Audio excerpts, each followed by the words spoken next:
Welcome into hardcore Penn State football. Stop me if you've heard this before. Penn State underwhelmingly performs against FIU, this time in a shutout, 34-0.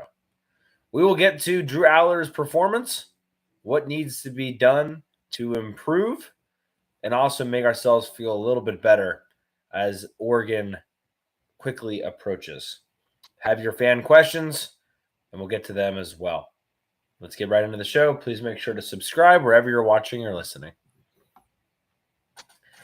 Welcome into hardcore Penn State football. I'm Corey Listoki. With me, as always, the great Sean Kane. How you doing today, Sean? Doing okay, Corey. Like you put a lot of oomph into that one. I'm fired up today. I kind of am too. It was an interesting football weekend for me. My NFL team, it might be the worst team I've ever seen in my life, in the Miami Dolphins, and then kind of a disappointing Saturday from Penn State too. So I've had better football weekends. Yeah, I did not expect my Colts fantasy defense to do as well as they did, but it worked out. Yeah, just go against Mike McDaniel. Genius. At least you got to see Tyler Warren. I did, running down the field constantly because we have no secondary because Chris Greer is a functioning idiot. Oh, man. Well, we might get to, at the end, maybe some things that happen in the NFL as far as Penn State players go. We'll kind of see how today goes. Look, not to bury the lead, Penn State did not, I would say, meet either of our expectations this past weekend against FIU in a very sleepy and somewhat stormy Beaver Stadium. We're going to get into all of it. I think we're both going to have some pretty important and maybe negative things to say. I think we want to play a little bit of a game here, Sean, if you'll indulge me. I'll indulge. Let's take turns. But if you say something negative, I have to respond with something positive I found from the game, and vice versa. And I will let you. And so, if you say something positive, I will respond with something negative too. And we'll just kind of go through the game that way with things we saw. We don't have to bury the lead. If we want to start with Allar, we can. I will let you start with whatever you would like to start with. Go ahead. Okay. I thought the most concerning thing about this game was actually Drew Allar. More so than the offensive line, more so than the run game. And, it wasn't a very good Singleton game either.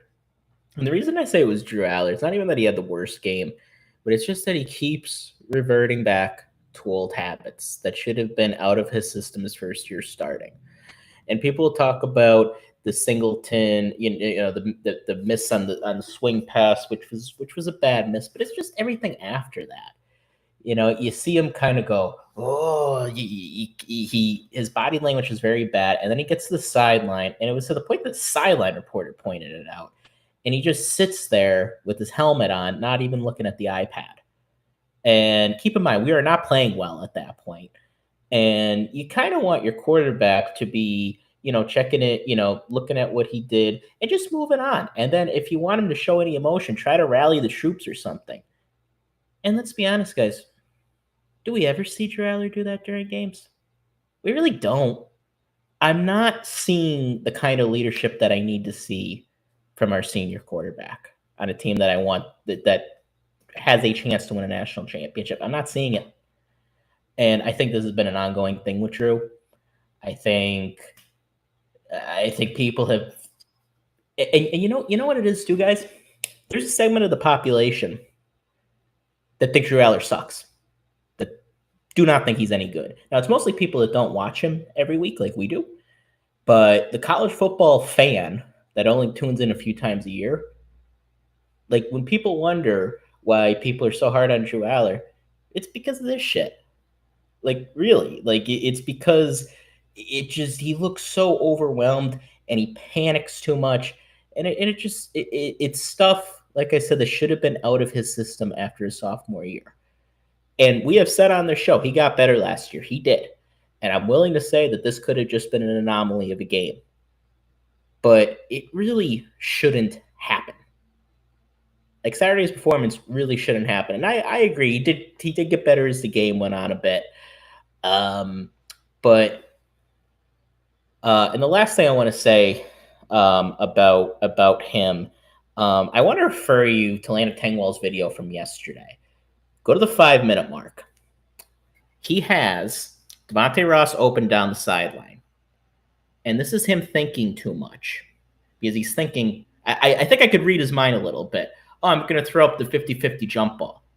No. Devonte Ross has his guy beat. Air it out. Let him run under it. His guy is beat. You're not throwing the ball to Liam Clifford. You're throwing the guy to your fastest guy on the team. Air it out.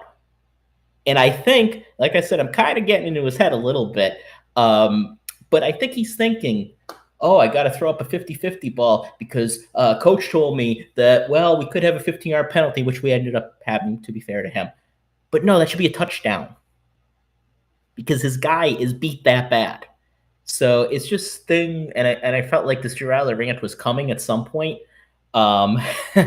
This season, if things weren't going well, and I was really hoping it wouldn't, but we just need him to be better, and we just need him when something goes wrong, because he's not going to be perfect, and that's okay, to take a breath and not beat himself up. And I think that's the biggest thing that I want to see from him. Because what we saw on Saturday just ain't going to get it done. You feel better? A little bit, yeah. Yeah, I mean, before I get to a positive rebuttal of some kind, I want to just point out two things. One, James Franklin talked about being able to flush plays and move on. A little bit concerning that you're having to have that conversation with your senior quarterback. It's one thing if this was, his first year and okay, a little bit different for this to be happening at this point in his career. I feel like that's a little bit of a concern. To the whole point, and this ties into both actually pretty well, to your point about the jump ball things. James Franklin doubled down on it today during the press conference, talking about, better things happen if you underthrow it instead of overthrow it, as long as you put the ball on the outside. He said, ball inside's never good, but a ball inside and underthrown is very bad, which we've seen happen. I would also counter first by just saying, then explain to me what happened on the interception in the Oregon game in the Big Ten championship. But more importantly, I get the thinking, and I honestly don't think he's necessarily wrong. I would hope James Franklin knows more about football than I do. However, if you're talking about Jackson Smolik throwing a deep ball, probably. If you're talking about Sean Clifford even throwing a deep ball, probably. But Drew Allar has one of, if not the best arm in college football. He can throw the ball further, harder, and at times more accurately than anybody else in the country. And you specifically got him in order to win national championships. You don't do that by throwing a ball underthrown to potentially get a 50-50 catch or a defensive pass interference.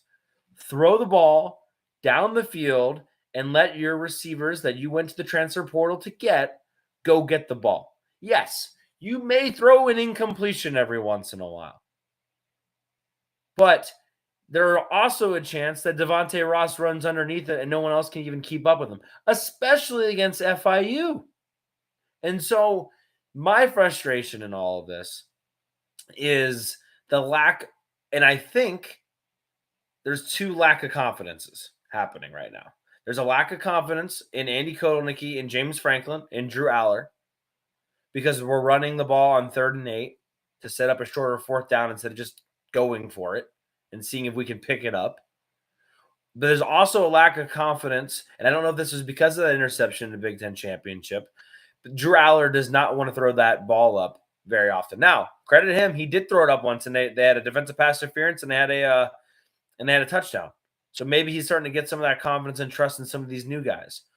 But They're not doing it at the clip they should be doing this in. And he should have the ability to throw the ball and let his guys go and run underneath and catch it. And I think that is probably one of the things I'm most frustrated in. And I think what ties it all together to me, Sean, is they went and got Trace McSorley to be a quarterback analyst. And I think, if I had to guess, the two things that Trace McSorley would be able to help Drew Allar on is being able to flush plays, because Trace McSorley oftentimes had to regroup after mistakes, and being able to chuck it deep and give his guys a chance. No one did that better than Trace McSorley. So if there's anybody on this staff that's capable of getting Drew Allar to that next step, Drew Allar has way more talent than Trace McSorley ever did. But it's all up here. And I hope they let Trace McSorley go to work on him. I don't know if some of this is even fixable. But to me, Sean, that's my big concern. I don't care who the opponent is. I don't care if it's about a Saturday.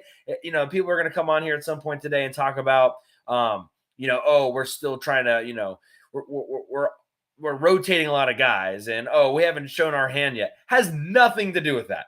Has nothing to do with that. How you play football once the ball is snapped has nothing to do with those logistics. And too many times on Saturday, it looked like we were scared.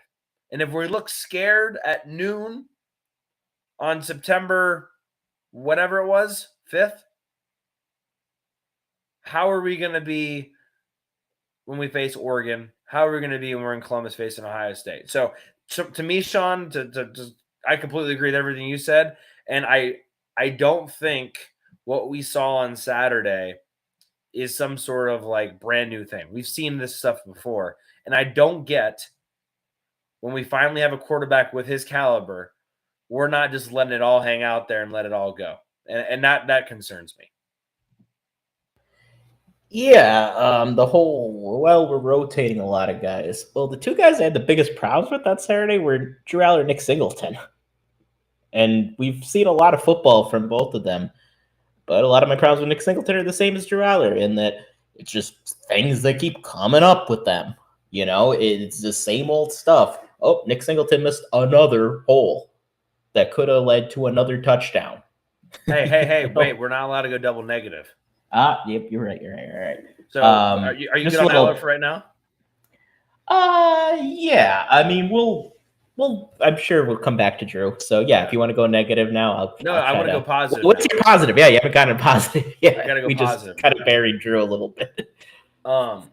Well, I'm going to steal the most obvious one that I'm very excited about, and that's obviously the play defensive end Chaz Coleman.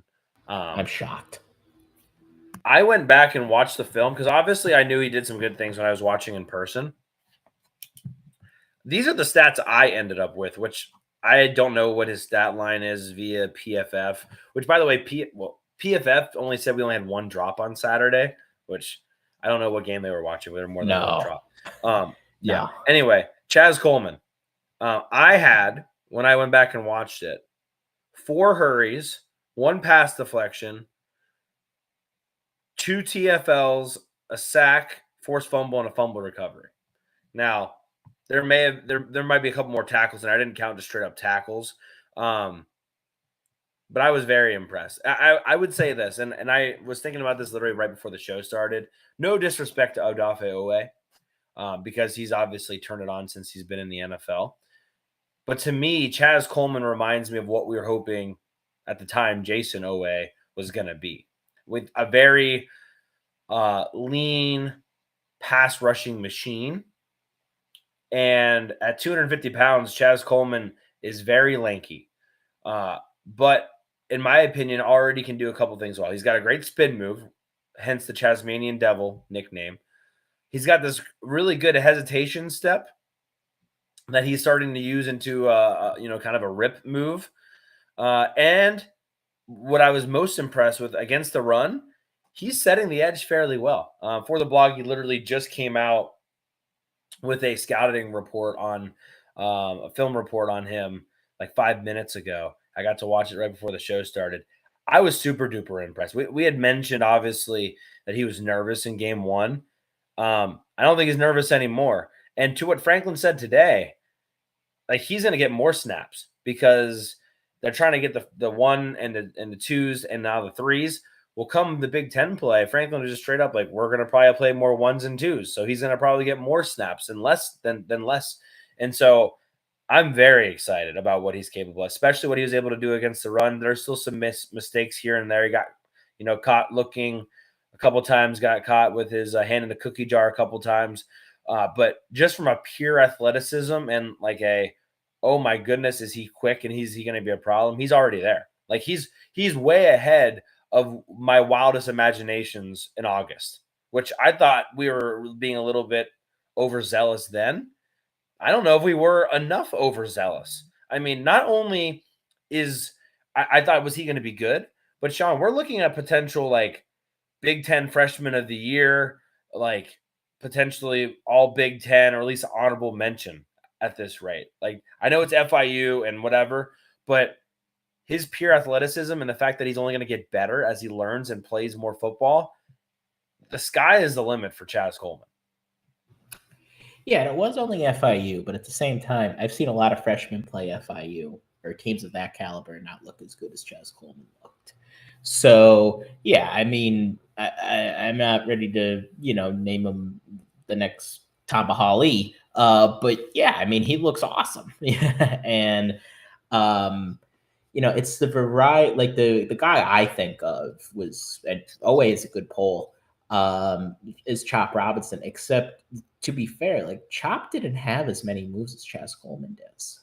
Like he developed that rip the longer he was here. And he obviously had his speed that he could just get around guys, but that spin move, no, I mean that is, he didn't have that. And we had 2 years here of Chop, but 3 years in total in college. So that's kind of the guy he reminds me the most of, because similar body type and just great at getting after the quarterback.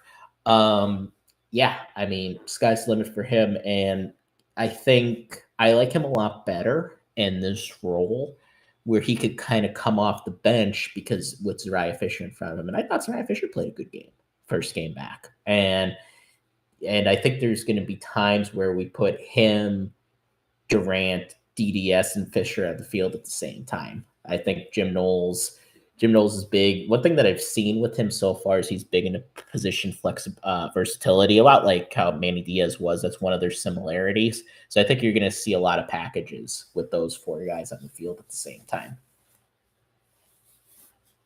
on third and long type situations. Yeah, no, I don't think he's necessarily going to ever probably be Tom Bahali, but that's okay. Yeah, they're different body types, but yeah, no, I'm excited about him. I was very excited to see Zariah. I think Zariah Fisher per PFF had a bunch of hurries, like an insane hurry rate. Yep. So it was nice to see him back as well. I'm going to go negative now. Yeah. And I'm just going to steal the other really obviously good one, offensive line. I mean, if you haven't gone back and watched, I think it was Landon Tangwa's show where he broke down the offensive line. I think it was right after the game. It might have actually been for the bloggy, talking about the running game. Holy moly, Sean, was that bad? I mean, missing the play side linebacker on a run play is just absurd. Offensive linemen not blocking defensive linemen, super alarming. Just completely whiffing on linebackers. The one thing that Landon picked up on that I really like too is the amount of outside zone we're running versus like inside zone we used to run all the time with Mike Yursich. Too many times I'm seeing offensive linemen running parallel to the line of scrimmage. And I know they're athletes, but they need to be going more north and south. Nick Singleton, we talked about that, I think, last week. He's a single cut guy, making him sort of like outside zone all the time and trying to find the right exact hole. Obviously not his strong suit. And so I think we need to get back to some more inside zones and I don't know. I was hearing an echo there for a second. And letting the offensive linemen have a little bit easier path to linebackers and make it simpler on Nick Singleton. But I was very disappointed with the offensive line again. I don't know. They just don't seem motivated. I know they're rotating a lot. I think Dunca has struggled a little bit at guard, especially from a run blocking perspective. And overall, I'm not impressed. Now, I will give, well, before we get to the positive side of that, I'm just very concerned that they're not communicating the way they need to be communicating right now. So, look, this is the second time this has happened. James Franklin claimed that it was actually it was better than last week, maybe, but like, I mean, we might be talking about a penny versus a nickel here. I mean, who really cares what's in your pocket? So, I don't know if it was better, maybe a smidgen better, but there's still some glare. Like as far as the offensive line, supposedly supposed to be the strength of the team, it hasn't been so far. So I'm very much concerned about where the offensive line currently is as we head into the game 3. Yeah, I mean, I think I would agree with Franklin that they were better this week. I mean, we did average over 7 yards a carry. Drew did get sacked twice, but the thing is, I think to your point about, I still don't think they were very, very, very, very good. 3rd and 2, we couldn't pick up 2 yards in 2 plays against FIU. So that ain't great. And something that I said on our preview show for the season was I really wanted to see boots to asses. And we're just not seeing that. And part of that was I wanted to see this offensive line just maul people.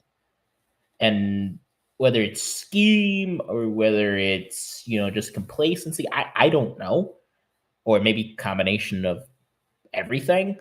But I'm not seeing domination at all. Like, I don't know how you watch Saturday and say they got dominated. I don't think so. And I do think part of it was Singleton not running through holes like he should be. But it wasn't all of that. We're not moving teams like FIU like we should be. And then I also thought of, who's not here anymore? And not Sal Wormley from last year.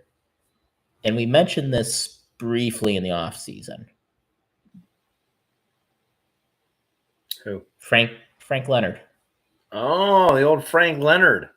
That's a great point, Sean. Frank Leonard was the high intensity guy, where Phil Troutwine's more of a laid back guy.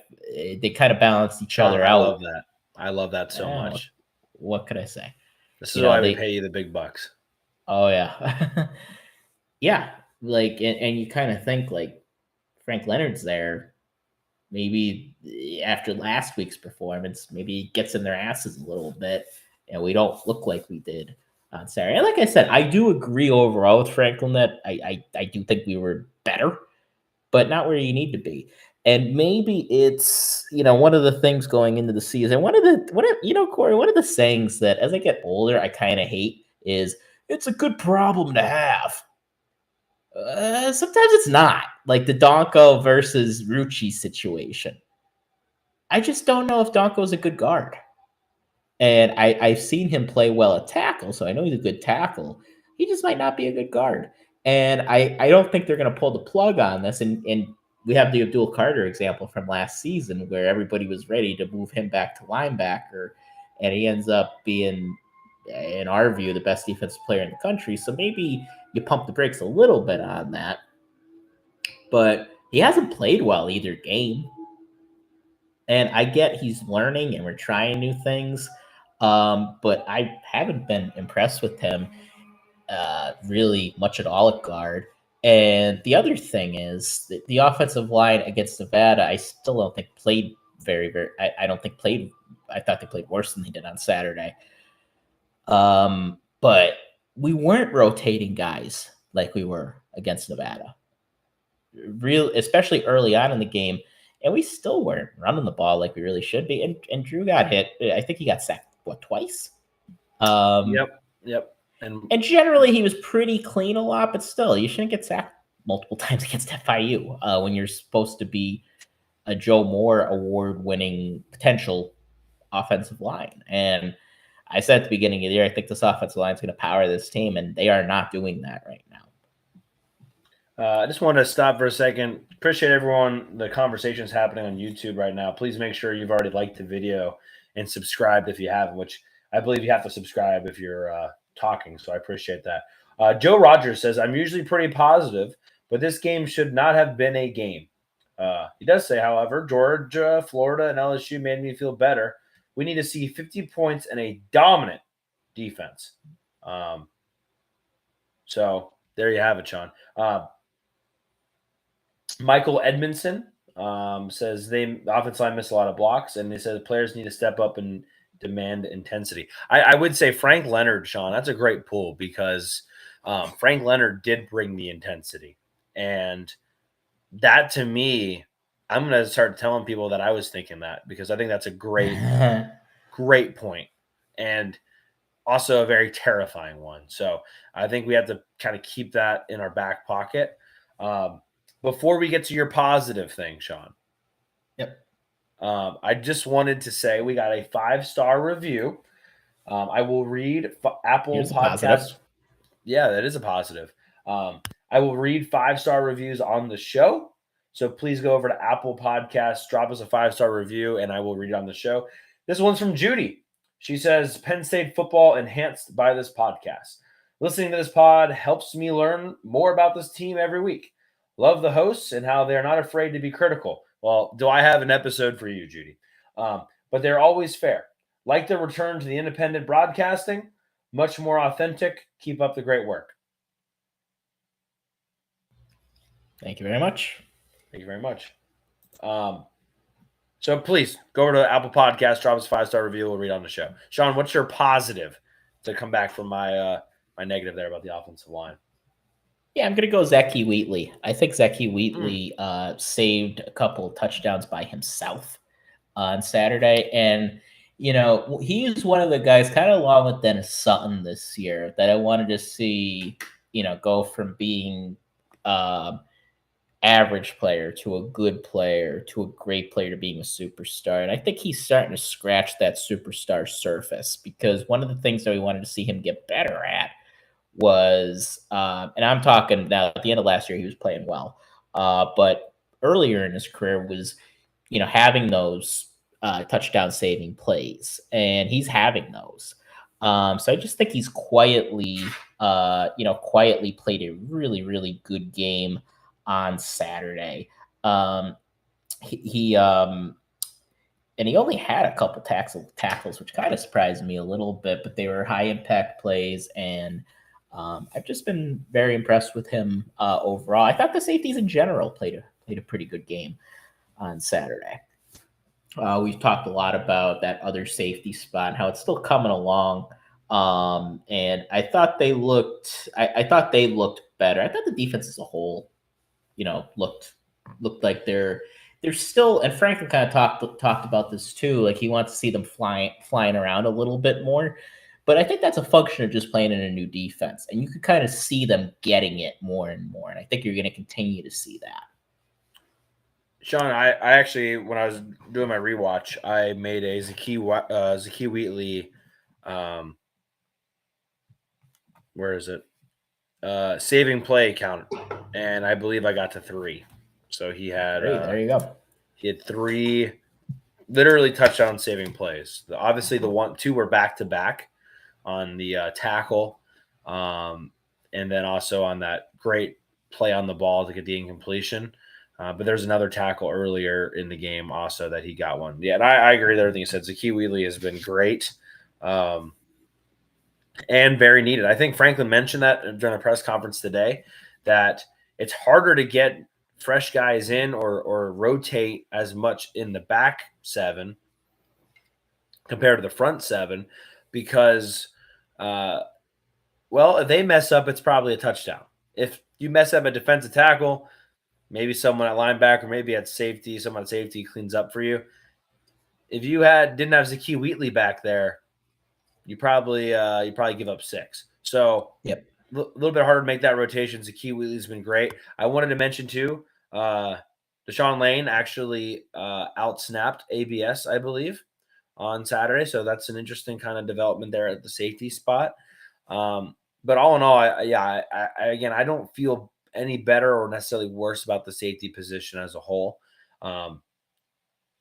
Do you want to go ahead with your negative, Sean, on the or is it my turn? What'd you do there? You went positive? I went positive, so I think you're negative now. Okay. Right? No, you're negative now. Now Yeah, you I'm negative. You're right. All right. So I'm gonna go Nick Singleton. And it's a similar problem that I have with Drew. The problem with Singleton, though, and why I'm not going to be as harsh on him, I don't know if you could fix poor vision. Maybe he could get glasses. I walked right into that one, or contacts.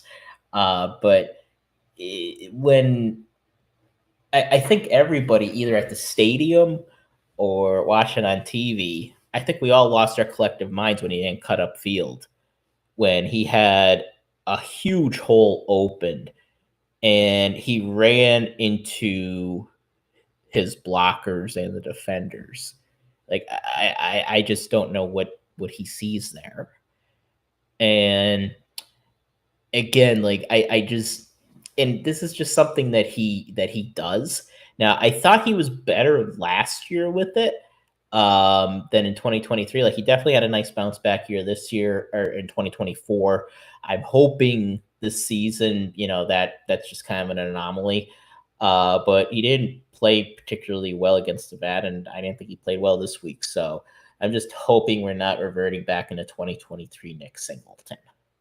And I think that's a concern. But I have to be negative here. But I thought Kaytron Allen played well. But I'm starting to see some separation between Singleton and Allen in a way that I don't think I saw previously. And part of that is I think Allen has found another gear as far as speed goes, which was always something that he was lacking a little bit more, a lot more than Singleton was. Yeah, I mean, he had his longest run of his career on Saturday for Kaytron Allen. So. And one more thing. Another thing, we should be sponsors to Lannon's show. He had the elusivity, did I say that right? Rating. Yes. Nick Singleton was a 0 on Saturday. And like, for context, last year against West Virginia, he was very good. It was 154. On Saturday, it was 0. So he's just not. We just haven't been seeing that elusivity that I know he's capable of because he's fast enough.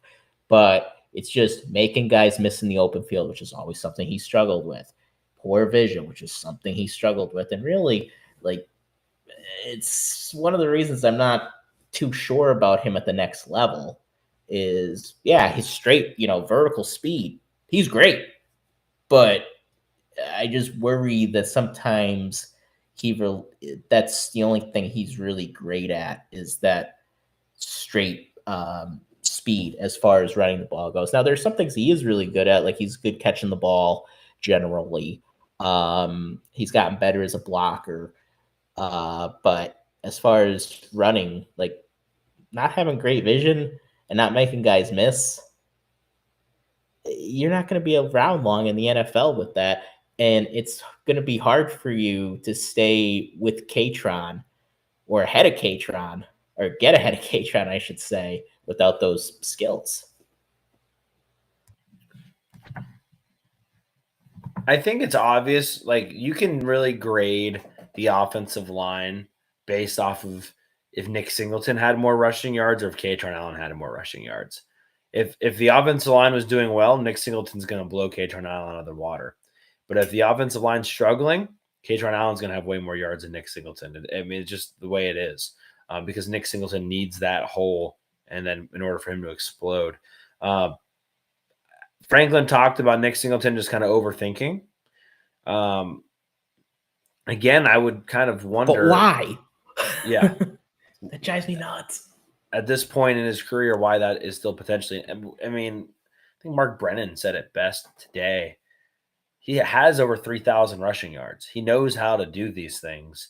There were everything that we've talked about this offseason, from not making guys miss to not being creative in the second and third level to being indecisive to not trusting his speed. All of those things were evident on Saturday. It was just a culmination of everything we don't like in Nick Singleton, just to be completely. And like, to be fair, he had a couple nice runs. Like, he had a run of 16 early, he had another run of like 12 later on that were like, yes, this is good. But there were other opportunities that he could have probably busted them for 6 that he just didn't do it. And so, again, I would like to see some more inside zone for him, a little bit more north and south, a little bit less thinking. The other thing I wanted to say, like, yes, the offensive line struggled. Yes, Nick Singleton struggled. They also, Drew Allar did not run the ball at all. And I don't know if that was part of the game plan, but there were a couple times where they did run read option, but Drew wasn't even really reading. It was almost kind of reminded me of like first year Drew Allar, where he didn't really run very much either. It was like, why run read option if you're not going to really hold on to it?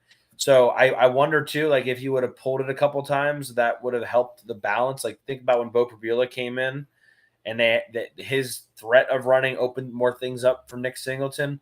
Drew Allar did not run the ball on Saturday. So how much did that affect the balance of a read option and whatnot? No, it's not the only thing, obviously, but one more thing going against him on Saturday.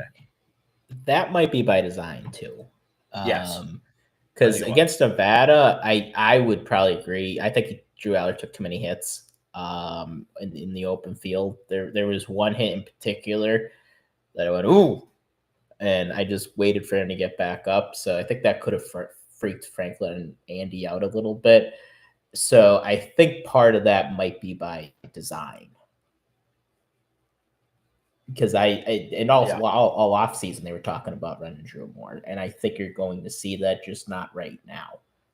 But I agree with what you said. Like, when you're running a read option and the quarterback's not going to keep it, it takes away an element there, you know? Takes away half of it, technically. Yeah, everybody's just going to crash on the running back then. All right, you went there. Can I just piggyback off of that and go positive with Katron Allen completely? It'll just wrap up that thought. Go ahead. Great day. I think he ended up at 144 yards, I think, which you can quote me if I'm wrong on that. I might have pulled that number out of my butt. You're right. 9 yards carry.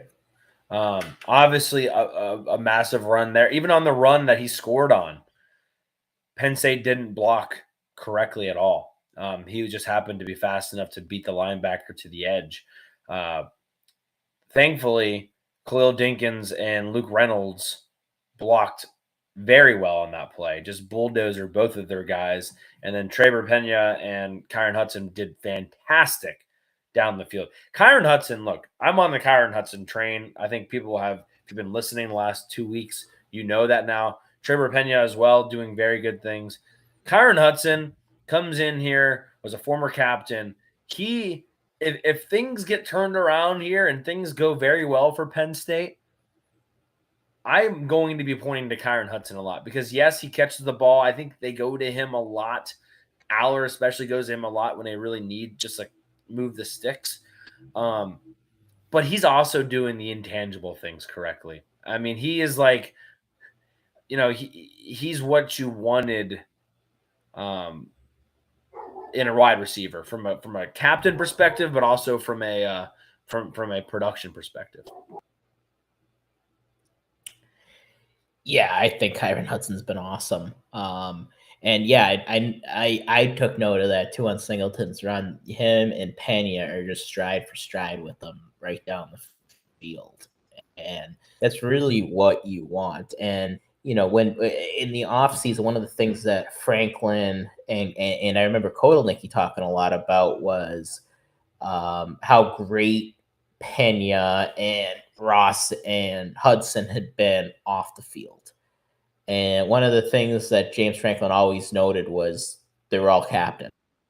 And I think that was intentional for a couple of reasons. Number one, they're really excited to have guys like that have been accomplished before. But I think it was also kind of a departure from what the culture of the receiver room had been. And I don't think it's any secret that the culture of the receiver room, well, Corey, there had been better cultures in receivers' rooms. Lots of better cultures. I completely Yes. I kind of went away from the whole Katron Allen thing. Sean, I want to ask you one question about Katron Allen. Like, do you think we can win a national championship as Katron Allen as our number one running back? Yes. Okay. Would you have said that last year? At the end of last year, yes. At the beginning and middle, no. Okay. I'm not. To be honest with you, I'm not sure where I'm at. Right? Like, I don't think so. Like, I think you need both. I still want Singleton to play a lot. Like, I still think they make each other better. But yeah, if he was our 1 and Singleton was our 2, which I don't think they're going to do for obvious reasons, because Singleton's going to play better again. It's not that I'm totally giving up on Nick Singleton. I just think he had a bad game, and I wish he would have less of those. But I think, I think he could win a national championship with okay, trying to answer your question. Yes, as your number 1.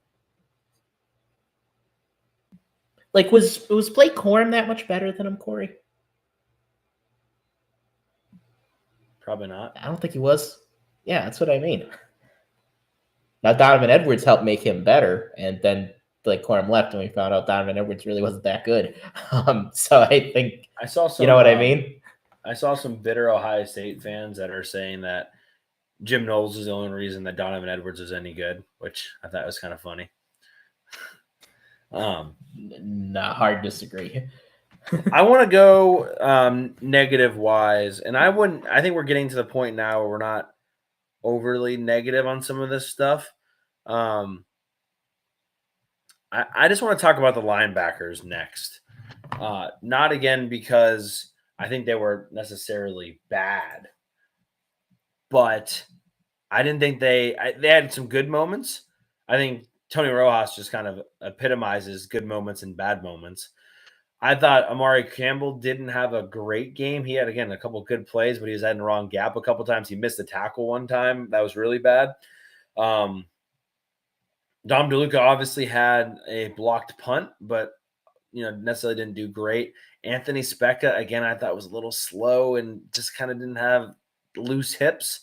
And again, not a bunch of linebackers got in. And so it makes you – and Franklin talked about that. He's like, we got to rotate more guys against Villanova. So we'll hopefully see more guys against Villanova, but or more of those guys for a longer period of time against Villanova. But in general, Sean, right now, like I am a little concerned, not right now with the linebackers, but where the linebackers could be in November in the dog days of the Big Ten schedule. Yeah, I think the linebackers that's one group on defense that I think was better in week 1 than they were in week 2. I don't even know if it was a step back or it's more of a step sideways, maybe. We're just staying in place. But yeah, I thought they were okay. There were a couple times that they didn't fill gaps correctly, and that's part of the reason that FIU ran the ball pretty good on Penn State. I think, credit to FIU, their running back Owens had 15 carries for 78 yards, which really you don't want. And then how much of this? Just not just that though. Like their backup and their third string also ran very well.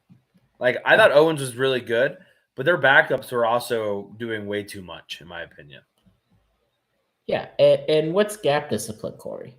That's not paying if a lack of gap discipline. That's not paying attention to details, not playing with that intensity week to week that you want to see. And so that was a disappointing part. I would agree, and I hear what you're saying too about rotating guys. Like it's hard. One thing I will say, it's hard to win a national championship where you only trust 5 linebackers and you barely trust 2 of them. Like, I don't think there's a lot of trust there for Anthony Specca and Keon Wiley. Jim Knowles said it, that I only really trust 3 linebackers. Not great. And I know we run a 4-2-5, but still not really what you want.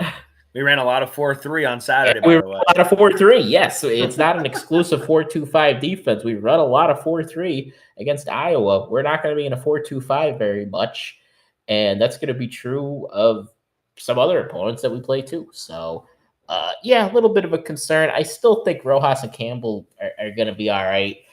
And DeLuca's DeLuca. We know what good DeLuca is, and some weeks he's not. Some weeks we get bad DeLuca. I thought he was better on Saturday than he was against Nevada. I didn't really think he played well against Nevada. It wasn't just a block punt too. I thought he was better on defense overall. So I turn to go positive, right? Yeah, I just thought. Well, Michael on YouTube agrees with you about the whole gap discipline. But it says we're about 2 injuries, a repeat of the Michigan game. I'm assuming from 2016 is what he's referring to. Yeah. I also just want to mention Franklin spoke a little bit about how there's a difference between Manny and Tom Allen's defense and Jim Knowles's. From Manny Diaz and Tom Allen's defense was strictly gap responsibilities. And it's not that simple with Jim Knowles's defense. So I thought that was a little bit interesting. And I don't exactly know what that means. But it seems like there's a little bit more thinking going on, what Franklin talked about in the conference as well. But it makes you kind of wonder, like, what else is going on there? How much have they got down? How many moving parts are there? And are they going to be able to get this figured out? Because, okay, it's one thing to say that before the Nevada game. It's another thing to say that before the FIU game. But I guess it's okay to say it before the Villanova game. But, well, then you have the top 5 Oregon Ducks coming to town. We better have understanding of what our responsibilities are before then. Because I promise you, not knowing your responsibilities when Dan Lanning walks into your stadium is going to be a problem. And it's going to be a very big problem very quickly. So that part is a little bit alarming as far as like us figuring that out. And not only just figuring that out, Sean, but then being able to play at full speed once we've figured it out. Yeah, I mean, they just dropped 69 nice against Oklahoma State. And we all know Oklahoma State, yeah, I don't think there's been a Power 4 program that dropped off more than them. But at the same time, like, and I forget who exactly said it, but they were comparing Penn State with Oregon, and I guess Mike Gundy made some comment about we've talked about the roster, and Corey, that's all the motivation they needed to go in and just beat the daylights out of Oklahoma State, and just take them to the woodshed and be like, okay, we're all money. Okay, well, we're going to destroy you people now. I want to see that. I want to see that from our team. Like, I don't want to see putzing around. It's only FIU. And we look like we just woke up at 11:30 and got to the stadium 2 minutes before the game started. I don't want to see that. Like, find something to motivate you. Be self-motivated. Just drive me crazy. But okay, my turn to be positive, right? Yeah, if you're able to manage that. I'm chopping at the bit to talk about Gabe Newusu's punting. Not the kickoff. We're not going to talk about the kickoffs. We're going to talk about punting because I think he might be the best punter I've ever seen in my life. A little bit of hyperbole. But man, that was a booming punt that we haven't seen since today's Jordan Stout. And I think the punting's been pretty good since Jordan Stout. Barney Moore had some good moments. Thompson, who we beat out, was pretty good. But this guy's going to be a weapon for us. Like, when we play against the Oregons, Ohio States, if we, as long as we make the playoffs, he's going to be a really key piece of if we need to flip the field, he's going to be able to do it. And I think he kind of put the country on notice a little bit because he's sick. Because first off, he's huge, and people are going to take note of that guy. And he's going to have I have a feeling he's going to have a bit of a cult following by the end of the year. Wouldn't surprise me if McAfee gets him on the show. And it would be pretty well deserved. And not only that, he nearly downed a ball inside the 5. That might have been his most impressive punt, just because that's not something that you could just boom and, for 60 yards. Like, you have to be precise. And that tells me that he has that. Now, again, kickoffs, this is a positive segment. We're not going to talk about that. But the punting was just unbelievable. Like, he is better than I thought he'd be at this point. Yes, I agree with that. And watching that punt from inside the stadium was just crazy. I guess that would be Gabe Newusu's A ball when he punted that. He punted it from the 5-yard line to the 17, which is just insane. Like, the actual ball went from the 5 to the 17. Sean, I wanted to go with one more positive, and I do want to get some fan questions as we're already 50 minutes into this. I just want to talk about tight end play. Get the quick negative out. Khalil Dinkins dropped a couple. Luke Reynolds, I had to be his career high catches. Had to be, I assume. I think he ended up with 8, 9. It just seemed like they were using Luke Reynolds to stay in rhythm with Drew Allar, especially in that opening drive in the second half. Like, just get 5 yards, just get 6 yards, just keep giving the ball to Luke Reynolds, feed him, and Drew Allar, you stay in a rhythm. And it actually worked pretty well there to get Allar, out of the funk a little bit. Obviously, Khalil Dinkins caught a touchdown pass. We talked about their blocking a little bit already. I thought the tight ends did okay in week 1. I thought, in my opinion, as far as position group, I thought they had the best week 1 to week 2 improvement. I would agree. I thought against Nevada, Rappleyea was our best tight end. And I like Andrew Rappleyea. I think he's going to play, by the time he's done here, he's going to play quite a bit. But yeah, Luke Reynolds showed everybody why there's good reason to be excited about him. And like you said, not only catching the ball, I think as a blocker, he looked impressive as well. 7 catches, 58 yards. I think he led the team in catches. Yes, he did. So yeah, really impressive stuff there. And yeah, I know Dickens had a drop or two, but he did have a touchdown catch, and we know how good of a blocker he could be.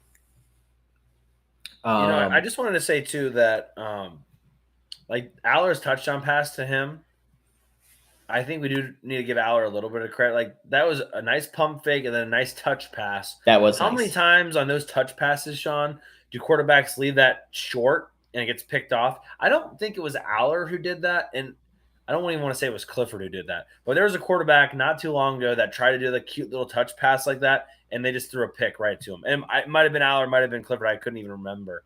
But it was just supposed to be just right over top of the – and we just threw a pick instead. It sounds like Cliff, to be honest. It does, but that has Sean Clifford written all over it. Yeah.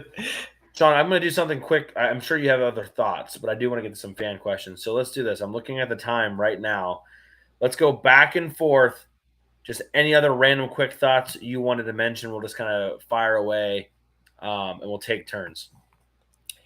Okay. For 1 minute, starting now. All right. Did not think this was Andy Kotelnicki's greatest game that he's ever called in his life. I thought some things got too cute. We were loving the wide zone early, and then to be fair to Andy, it did work a couple times, but then, like you said, it started getting square whatever and around whatever with Singleton, because you're kind of asking him to do one of the things he doesn't like to do the most. So I really didn't love that, and then we got a little. I did think he got better calling the game as the game went on. But I think we need to be more aggressive with calling. You butchered that segment for me, by the way. I mean, that was good. I got done in a minute. I thought we were going to alternate multiple takes within a minute. Oh! I thought we had a full minute. We didn't. All right, go ahead. You get the rest of it. Well, I appreciate the 10 seconds. All right, I'll give you a whole other minute. We'll make it 2 minutes. I'll run through these very quickly then. Right. Number 1. Whoever's wearing number 5 on punt return that has to put on number 91 because Devonte Ross is back there, and they have to make that every time, that announcement, please change numbers. But good job by Devonte Ross, punt return and catching the football. He was a game changer. Aldavian Collins, I thought was very good in run support. Thought he did some good things. We picked on Jalen Harvey a little bit. I thought he actually improved quite a bit as well. Why no Gabe Nowusu on the long field goal attempt? I thought that was a perfect opportunity to use him, and they decided not to use him. Shout out to Nye White, maybe finding a home there on the inside. Nice sack for him. I thought King Mack also did some really good things as well. And I think – and Xavier Gilliam, very impressive. And how have we not talked about Alonzo Ford, another big man interception? Yeah, it was impressive. I don't think our corners need to even pick balls off. It'll just be our defensive tackles. Okay, Sean, who has more interceptions this year, the defensive line or the linebackers? I feel like this is a trick, but it has to be the defensive line. By the end of the season, you think the defensive line ends up with more interceptions? Oh, I thought you meant right now. I was like, I don't think linebackers had an interception yet. By the end of the year, who has more? This is one of those things that in week 2, it's fun to talk about. In total, our defensive line is probably going to get 3. We'll probably get 1 more at some point, and then that's it. So probably the linebackers, because Gom's always good for an interception or 2 a year. Rojas will probably grab one because Rojas is very good in coverage. So I'm going to go linebackers. I think they'll end up with 4 or 5. Okay. I just want to say Chaz Coleman almost ended up with an interception as well. He got a hand on one. I'm going to take defense line just for the fun of it, which maybe I'm nervous about. But maybe the safeties and the corners get all of them from the linebackers. True 4-2-5 is like Zion Tracy could end up with like 4, and Tony Rojas ends up with like 0. Yeah, there are only 2 linebackers on the although we did talk about we are actually in 4-3 a lot. It was weird, Corey? Like Franklin talked about this transition in the 4-2-5. I felt like we were in nickel like all last year too. So is it really that big of a transition of 4-2-5? No, and we played a bunch of 4-3 this week, so it doesn't really matter. Yeah, it doesn't feel like that. Like you could see the changes in the defense, but doesn't seem to be one of them. Okay. All right, Sean. We got a bunch of fan questions. We're not going to get to all of them today, but we appreciate them. I do want to get to some of the ones that maybe we hadn't spoke about specifically yet. Mark Thomas says, the offense doesn't have an identity. When I watch, I can't tell if they're too vanilla or trying to do too much. Even then, the mistakes feel made are simple ones. What do we need to see versus Villanova to trust this offense to do what's needed versus Oregon? I'm something that I'm shocked we haven't talked about yet. I think finishing drives. I think that's something that we got to see a lot more of. Last week or on Saturday, we actually crossed midfield quite a bit. There were a lot of times we didn't even get any points. Like at least Nevada, we were kicking field goals. We really weren't doing that. And there was a reason why we're only up 20-0 with 5 minutes left in the game. And here's a little aside. My wife had her baby shower on Saturday.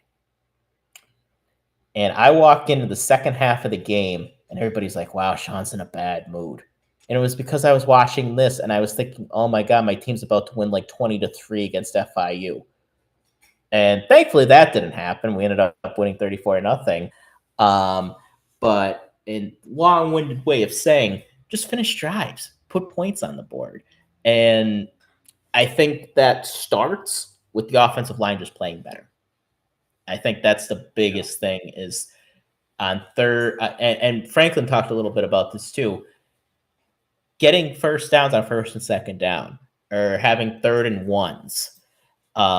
And I think that goes a long way where you have 3rd and 1 and you just know you're going to pick up the first down. And I don't think we've been having enough of that this year so far.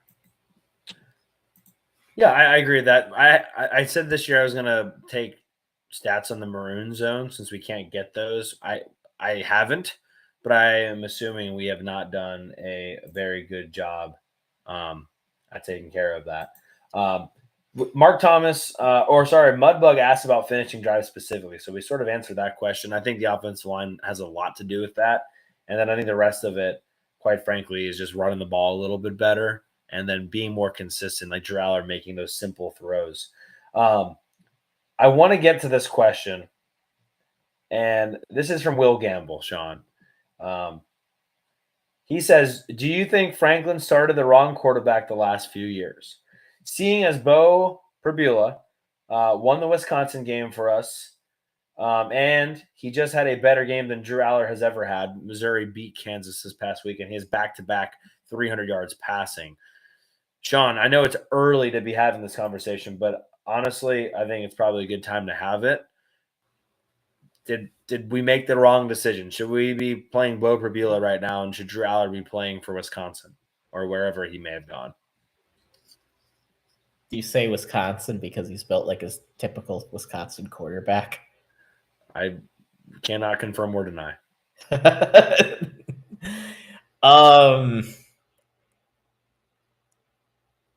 I feel like such a wuss, but could I say pass? Just fine. I want to take you off the win streak. I want to see more from Bo. Without saying that, and I know he looked very, very good against Kansas. But I don't know how good of defense Kansas is either. Now, granted, are they better defense than FIU? In all likelihood, yes. And there are traits of Bo that I really, really like that Drew doesn't necessarily have. Like, everybody will talk about all the traits that Drew has that Bo doesn't have. Well, all the mental traits that I want to see from Drew, I think Bo has. And mentality and also fit in the offense, I think Bo is more of a natural fit with what Andy wants to do. That makes me think maybe Bo. But I want to see how he does. I want to see how he does these next few weeks before I definitively say we should have been starting Bo, because frankly, I don't know yet. I got to see more from Bo before I can answer that. But I don't think it's an off in la la land question either. I'm going to say no, just flat out. No. I think Bo Perbula has improved as a passer. I don't think necessarily he's gone up against a good defense that makes you wonder that. I do think he has more of those things that you talked about, some of the intangibles and the courage to take the shots. And I think it's looking really good right now. And the grass does appear greener. I don't think that's always going to be the case. And it definitely wasn't the case a year and a half ago. And I think Penn State will be happy when it's all said and done. Now, that being said, I don't know if it's going to be better all of a sudden. I think we might have to take a lump or two before we see the best of Drew Allar. My biggest fear is that he has nothing to play for after we lose to Oregon and he goes on a tear after because he turtled in the Oregon game. But I could see that as a real possibility. If Drew gets out of his head, and I know some guys never do, but if he gets out of his head, like he will be the best quarterback in the country. Do you roll those dice because of that potential? Or do you say, yep, Bo Perbula is my quarterback and he might win me some games and he might lose me some games and I'm okay with that? I don't know. I think I take Drew Allar.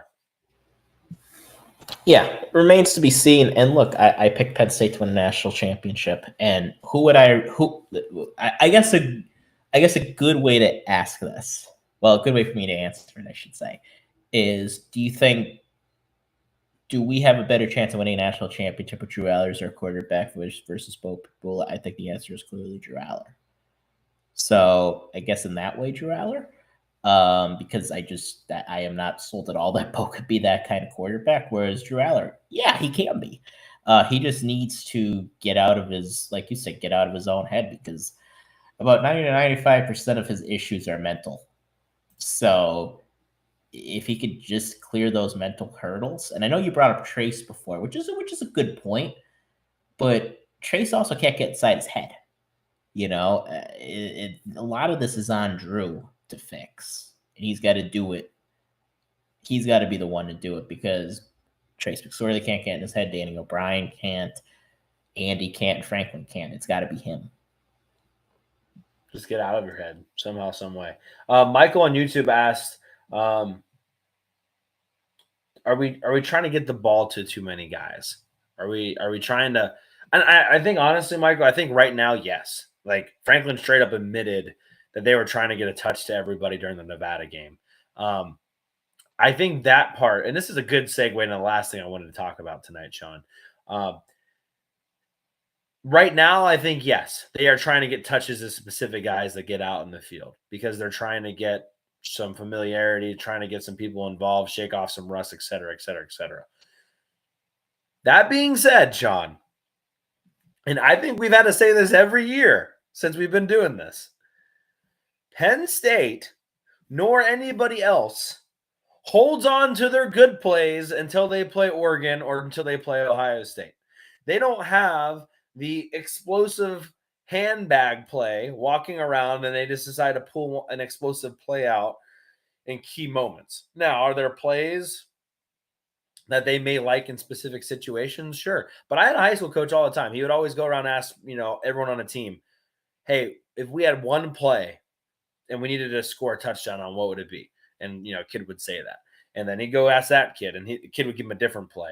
And he'd go ask that kid, and the kid would give him a different play. And he's like, guys, every single one of our plays can go for a touchdown if we execute correctly. Every single one of them. And so it is not this idea of Penn State holding on to the touchdown plays or holding on to the explosive plays. Penn State's not executing to where they need to be executing to have the explosive plays, to have the touchdown plays. And if you think Penn State is just going to flip a switch and all of a sudden have all the touchdown plays because now they have to face Oregon instead of Villanova, I hate to break it to you, but that's not how this works. In fact, it's quite contrary, the opposite of that. Because Franklin even told us this, that he wants to get as much on film. He wants to put as much out there so the other team has to prepare for all of it.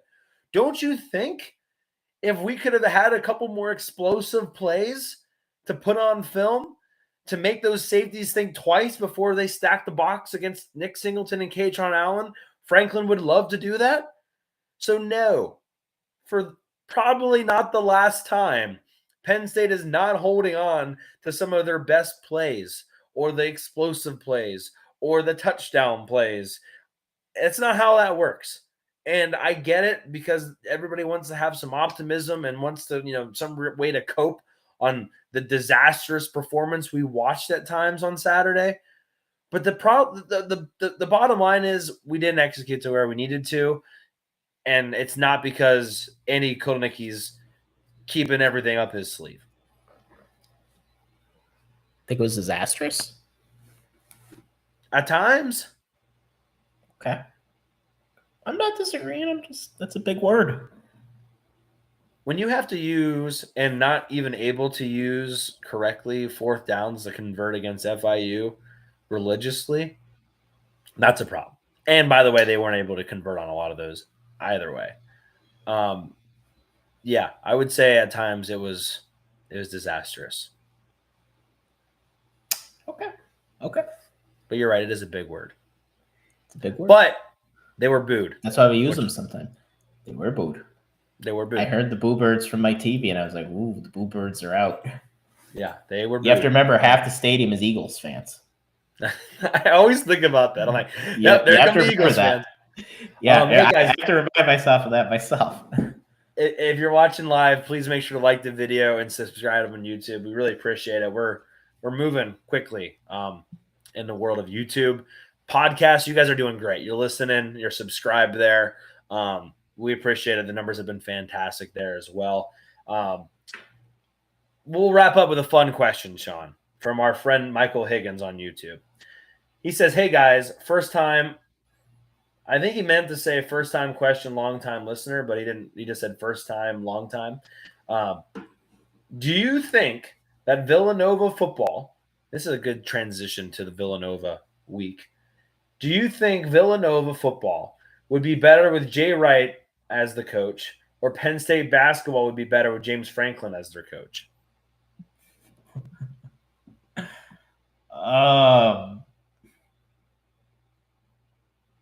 Jay Wright seems – I could see Jay Wright as a football coach.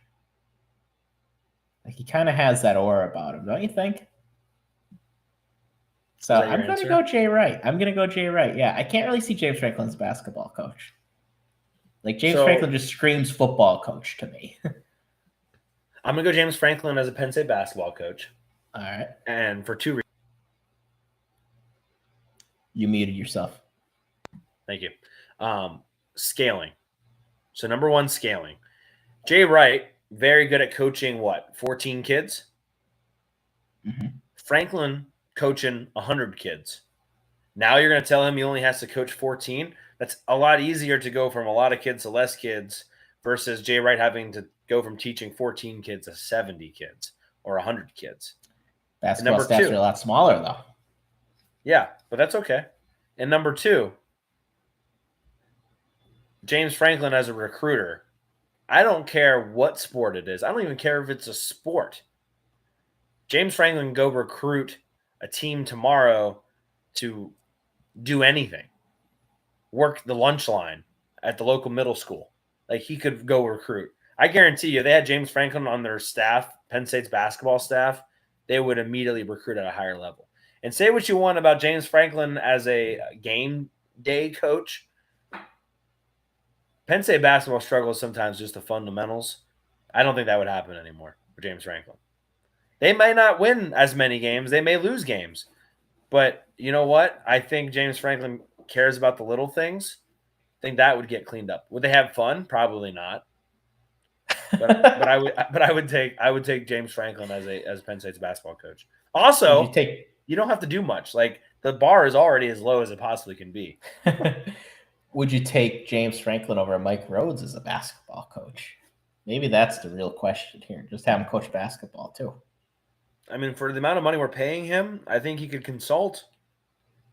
I think there should be some consulting going on.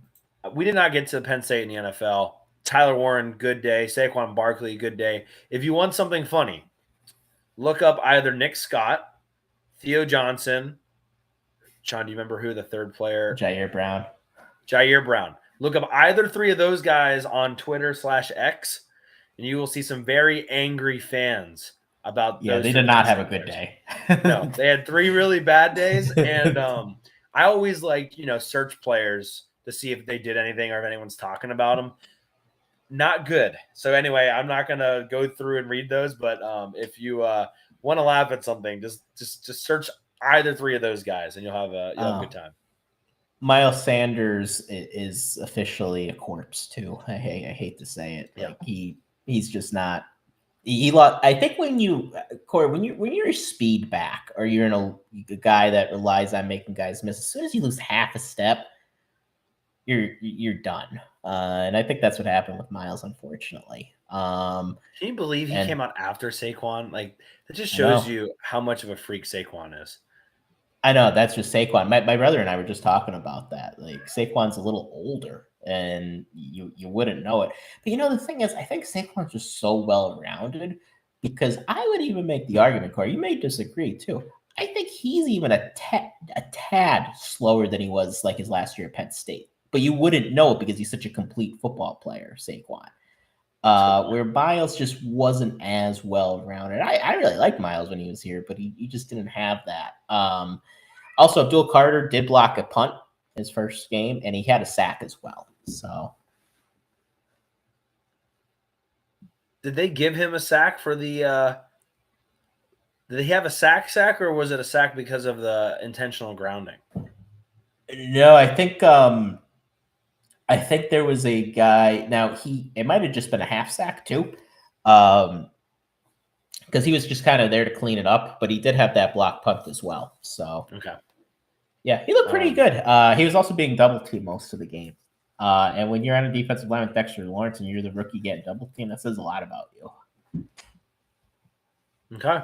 I thought I had. Oh, did I have one other? Oh, I just wanted to give a shout out to FIU real quick. I thought they played really well. I thought their quarterback, Kenyon Jenkins, did some good things. I thought Willie Simmons. Oh, that's what I wanted to say. How about FIU playing to win the game instead of playing not to lose by a lot? Multiple times they could have kicked field goals. They didn't care about being shut out. They came to win the game. They went for it on fourth downs. I was very impressed by that. Shout out. I tip my cap to Willie Simmons going in there with the intent, hey, we're not here to just show up, take our beating, and walk away. We are going to have some really good drives. And when we have the opportunity in the red zone, maroon zone, we're going to go for it because we know a field goals, losing 34-6 doesn't feel much better. Let's maybe see if we can win this thing. So shout out to Willie Simmons and FIU for that. I respect that no matter what. So yeah, I thought they played pretty well, and sometimes you do have to tip your cap a little bit. I think they're a better team than Nevada. I think Penn State got tested more than they did against Nevada. A lot of our struggles against Nevada were self-inflicted, and some of them were against FIU too, but FIU also made plays. Also, Ryan Barker continues to kick well. I know he got a kick blocked. Franklin talked a little bit about that in the press conference today. Seems like they're blaming the line more than Barker. So I guess that kick maybe wasn't super low, but those really, really long field goals, sometimes it's hard not to kick it low. So yeah, I think that should have been Newusu, but I guess I will lose that argument. I don't disagree with you. I think you're right. Yeah, yeah, because he just has a naturally bigger leg. All right. Well, that's all we have today. Thank you for watching. Thank you for listening. Please, if you haven't already, make sure to subscribe at our YouTube channel. Subscribe wherever you listen to podcasts. Even if you listen to podcasts, hop on YouTube and subscribe. And we will be back Wednesday to preview Villanova. Until then, that's Sean Kane. I'm Corey Listoki. You've been watching and listening to Hardcore